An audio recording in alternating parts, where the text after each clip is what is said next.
விவேகா விஜயோட பரிசளிப்பு விழா வந்து கிட்டத்தட்ட 3வது கட்டமாக நடைபெற்றது இன்று. அதில கலந்துக்கிட்ட மாணவ, மாணவியர்கள் எல்லாமே ரொம்ப சந்தோஷமாகவும், பெருமிதமாகவும் வந்து கலந்துக்கிட்டாங்க. அதில அவங்க சொன்னது எல்லாம் பல பேர் வந்து பல விமர்சனங்கள வைக்கிறாங்க. அதெல்லாம் அப்படிலாம் வைக்காதீங்க. எங்களுக்கு வந்து விஜய் சார் வந்து ஒரு அண்ணனா, ஒரு அப்பாவா, ஒரு மாமனா எங்களுக்கு வந்து செயல்படுறாரு. எங்கள தட்டி குடுத்து அடுத்த கட்டத்துக்கு நகர்த்துற ஒரு உத்வேகத்த ஏற்படுத்துறாரு.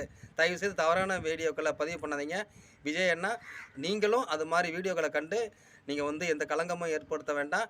நீங்க உங்க வேலைகள நீங்க சிறப்பா செஞ்சுக்கிட்டே இருக்கணும் அப்படிங்கிற ஒரு அவங்களோட கருத்தையும் சொல்லிட்டு, அதேபோல அவங்க அப்பா பல பேர் வந்து பேசுனாங்க.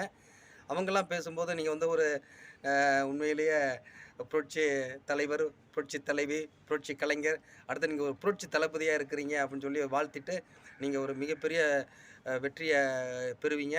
இந்த மாரி மாணவ செல்வங்களுக்கு நீங்க எப்படி வந்து ஒரு நல்ல விஷயங்கள செய்றீங்களோ, அதேபோல இந்த இங்க கிடக்கிற